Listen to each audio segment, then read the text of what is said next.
झारखंड में पिछले करीबन एक साल से केंद्रीय जांच एजेंसी ईडी यानी प्रवर्तन निदेशालय की कार्रवाई चल रही है। इस सिलसिले में जो पहली गिरफ्तारी हुई मनरेगा घोटाले के तहत वो पूजा सिंघल को हुई। अब जमीन घोटाले के तहत रांची के पूर्व उपायुक्त छवि रंजन की गिरफ्तारी हुई है। दो आईएएस अधिकारियों की गिरफ्तारी से क्या सरकार की छवि पर कोई असर पड़ता है, कोई असरात जाहिर होते हैं? ये जानने और समझने के लिए हमारे साथ मौजूद हैं झामुमो के वरिष्ठ नेता मनोज पांडे जी। आईएएस अधिकारियां कहीं न कहीं सरकार का एक चेहरा भी होती हैं, हाथ पैर भी होती हैं। उन लोगों की गिरफ्तारी क्या सरकार की अपनी कोई छवि में कोई नुकसान पहुंचाता है, कोई परसेप्शन बदलता है सरकार का? देखिए, मुझे ऐसा नहीं लगता। अगर ऐसा होता तो पूजा सिंघल आज जेल में है, उन पर कार्रवाई हुई। वो किस आरोप में जेल में है? किस घोटाले का जिक्र था? मनरेगा घोटाला। मनरेगा घोटाला किसके कार्यकाल में हुआ? वो कालखंड किसका था? छवि रंजन की बात आती है। छवि रंजन जी पर तो आरोप था पहले भी। उपायुक्त रहते सरकारी संपत्ति एक सरकारी परिसर में कई एक बेशकीमती लकड़ियों को कटवा के बेच देने का आरोप था। वो किसका कार्यकाल था? अगर आप अकाउंटेबल बनाएंगे सरकार को, तब तो ये पिछली सरकार अकाउंटेबल होगी। ठीक है, अनुसंधान हो रहा है, जो भी संस्था करे, ईडी करे, सीबीआई करे, दोषी होंगे तो कार्रवाई होगी। हम उनको डिफेंड करने के लिए थोड़े ही बैठे हैं, और ना हम डिफेंड करेंगे। लेकिन हाँ, एक सवाल उठता है कि अगर आप सरकार को घेरने का प्रयास करिएगा तो भारत की जनता जवाब मांगेगी कि गुजरात में जितने घोटाले घपले हो रहे हैं, मुद्रा पोर्ट पर जब मादक द्रव्य पकड़ाता जाता है, वहाँ ईडी क्या करती है? मॉरिशस में बैठकर कोई उद्योगपति 22 फर्जी कंपनियां चलाता है, वहाँ ईडी क्या करती है? और जहाँ तक सरकार की बात है, तो अभी 2 दिन पहले की बात है, एक वैपकॉस नामक एक company, mini Ratna company, government of India undertaking, उसके सीएमडी राजेंद्र सिंह, उनके यहाँ से 36 करोड़ रुपए कैश पकड़े गए। किसके कौन अकाउंटेबल है? देखिए, ब्यूरोक्रेसी किसी का नहीं है। जो ब्यूरोक्रेट्स हैं, जो भ्रष्ट हैं, भ्रष्ट आचरण करेंगे, उन पर कार्रवाई होगी। उनको डिफेंड भी नहीं करना चाहिए किसी को।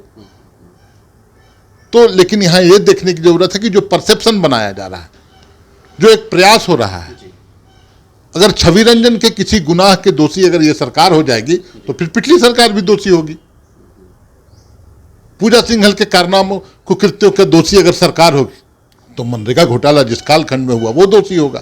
तो देखिए, युवा मुख्यमंत्री, लोकप्रिय मुख्यमंत्री को बदनाम करने के लिए एक तरह का एक कैंपेन चलता है।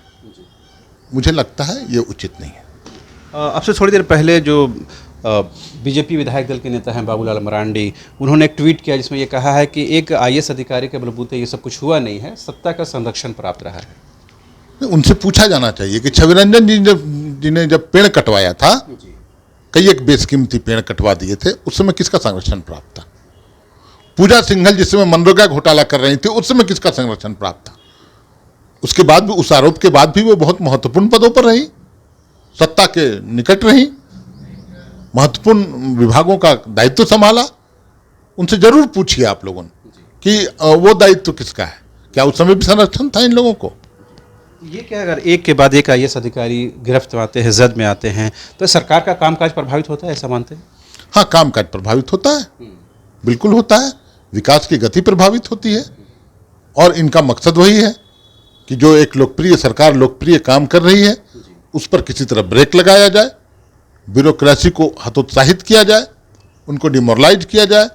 और जो काम तो ब्यूरोक्रेसी के माध्यम से ही होते हैं, तो उस पर कहीं ना कहीं व्यवधान पैदा होता है। आपकी सरकार ये कहती है कि ये जो साल है वो इम्प्लीमेंटेशन का साल है, मगर अगर अधिकारी ही नहीं रहेंगे तो जाहिर सी बात है वो इम्प्लीमेंटेशन कार्यान्वयन नहीं हो पाएगा। अब अगले साल चुनाव फेस करना है, लगता है कहीं ना कहीं ये बात अब चुनाव तक पहुंचेगी और कहीं ना कहीं चुनाव में भी इसका राजनीतिक तौर पर आरोप प्रत्यारोप या फ़ायदा नुकसान देखा जाएगा। देखिए, पूरे झारखंड की जनता जान रही है कि आज पूरे झारखंडी अवाम का कोई रहनुमा, कोई शुभचिंतक अगर है तो हेमंत सोरेन जी हैं। और उन्होंने अपने क्रियाकलापों से एक राष्ट्रीय पहचान बनाई है। लोकप्रियता के शिखर पर युवा मुख्यमंत्री। मैं नहीं बोलता, इंडियन एक्सप्रेस बोलता है। देखिए, जांच अलग चीज है, कार्रवाई अलग चीज है।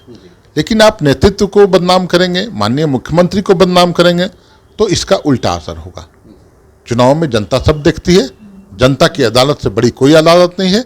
और जनता ये तय करेगी कि हमारे नेता को बदनाम किसने किया या बदनाम करने का प्रयास किसने किया, व्यवधान किसने डाला विकास के कार्यों में, उसका खामियाजा भुगतना पड़ेगा लोगों को।